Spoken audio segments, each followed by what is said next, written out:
MLA collector మీరు అనుకుంటున్నారు ఎవరు గెలిస్తే అవలే బాగు. గారు చెప్పండి, ఇప్పుడు పాతపట్నంకి నెక్స్ట్ ఎమ్మెల్యే అభ్యర్థిగా ఎవరైతే బాగుంటుంది మీరు అనుకుంటున్నారు? చెప్పండి, ఇప్పుడు ఈ 2024 పాతపట్నం సార్వత్రిక ఎన్నికల్లో ఎవరు ఈ నియోజకవర్గానికి ఎమ్మెల్యే అయితే బాగుంటుంది? మేము జగన్మోహన్ రెడ్డి అభిమానము. మేము రెడ్డి శాంతి ఓటు వేస్తాం. నమస్తే, వెల్కమ్ టు చాణక్య న్యూస్. ఈరోజు పాతపట్నం నియోజకవర్గం కొత్తూరు మండలం మనం దశరథపురం గ్రామంలో ఉన్నాము.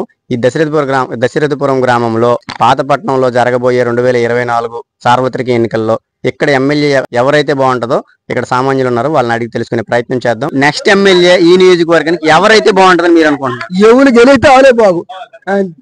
అంటే ఎవరు గెలిస్తే మీకు మంచి చేస్తారు? ఎవరు గెలిచినా మంచి చేస్తారు. గారు చెప్పండి, ఇప్పుడు పాతపట్నంకి నెక్స్ట్ ఎమ్మెల్యే అభ్యర్థిగా ఎవరైతే బాగుంటుంది మీరు అనుకుంటున్నారు? మాకు రెడ్డి శాంతమ్మ అయితే బాగుంటుంది. రెడ్డి శాంతమ్మ ఎందుకు? ఆవిడంతా మాకు అప్పుడు కండి కావడం బాగా పరిచయం ఉంది కాబట్టి మాకు మంచిదే. అంటే రెడ్డి శాంతమ్మ మీద ప్రత్యేకించి అభిమానమా లేకపోతే జగన్మోహన్ రెడ్డి మీద అభిమానం? జగన్మోహన్ రెడ్డి మీద అభిమానంగా రెడ్డి శాంతమ్మకి వేస్తాను. జగన్మోహన్ రెడ్డి గారు అంటే ఆ సంక్షేమ పథకాలు మీకు అందుతున్నాయి కాబట్టి ఆయన అభిమానం అంటారా? ఆ సంక్షేమ పథకాలు అందించేతనే మాకు అభిమానం. తాతగారు చెప్పండి, మనకి జరగబోయే 2024 సార్వత్రిక ఎన్నికల్లో పాతపట్నానికి ఎమ్మెల్యే అభ్యర్థి ఎవరైతే బాగుంటది? ఎమ్మెల్యే కలెక్టర్ వెంకటనారాయణ బాగుంటుందండి. మరి కలమటి వెంకటరావు టికెట్ ఇవ్వలేదు కదా, దాని మరి మీరేమనుకుంటున్నారు? మేము కలెక్టర్ వెంకటరావుకి టికెట్ ఇవ్వకపోవడం చాలా బాధగా ఉన్నాము. అతనికి ఇస్తే మాకు చాలా సంతోషం, కానీ ఇవ్వడం లేదు, ఏంటి కారణము కానీ. మరి ఇవ్వలేదు. ఆల్రెడీ 19వ తేదీన ఎంజీఆర్ అనేది నామినేషన్ వేస్తాడు కూటమి అభ్యర్థి తరపున అని చెప్పేసి అంటున్నారు. మరి ఈ డెసిషన్ తీసుకుంటే దానికి మీరు కట్టుబడి ఉంటారా లేకపోతే పార్టీ అభిమానంగా పార్టీ నిర్ణయానికి కట్టుబడి ఉంటారా? నాకు తెలుగుదేశం నుంచి చాలా ఇష్టమండి, కానీ మాకు వెంకటనారాయణ మహా ఇష్టము. సార్వత్రిక ఎన్నికల్లో పాతపట్నానికి ఎమ్మెల్యే అభ్యర్థిగా ఎవరైతే బాగుంటుంది? మేమింతవరకు కూడా కలమట కుటుంబానికి అభిమానులం, అతి సన్నిహితులం. టీడీపీ అంతే మాకు మా అభిమానంతో 5 ఏళ్ళైంది రమణబాబుతో పోరాటాల్లో ఇంతవరకు కూడా వచ్చాం.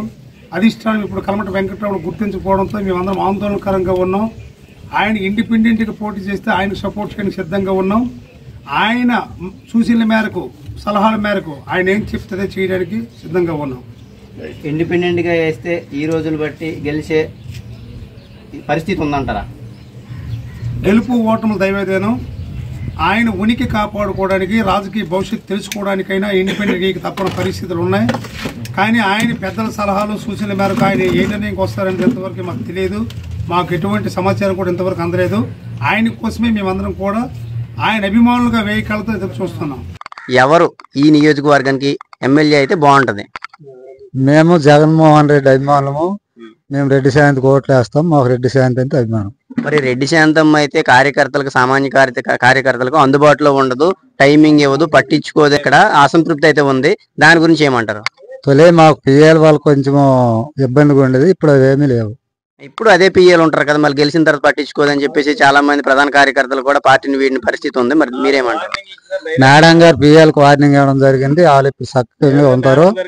మేడం గారికి మేము డైరెక్ట్ కలడానికి అవకాశం చెప్పింది, కలుస్తాం. మరి ఇక్కడ ఒక కొత్త అభ్యర్థి తెలుగుదేశం తరఫున, కూటమి తరఫున మామిడి గోవిందరావుకి సీట్ ఇచ్చారు. మరి అతనికి గెలిచే ఛాన్సెస్ ఏం లేవంటారా? అతని గురించి మనకు తెలదు, మనం ఎప్పుడు చూడలేదు అతనికి. అతను ఎప్పుడు వచ్చినాడు అనేది మాకు తెలదు. కలమట వెంకటరామమూర్తి అయితే మాకు తెలుసు. మరి మామిడి గోవిందరావు చాలా సేవా కార్యక్రమాలు అయితే చేశానని చెప్పుకుంటున్నారు ఆయన. మరి ఆ సేవా కార్యక్రమాలు చేసిన వ్యక్తి కూడా మీకు పరిచయం లేదంటారా? మాకు పరిచయం లేదు. కలమట వెంకటరామమూర్తి అయితే పరిచయం.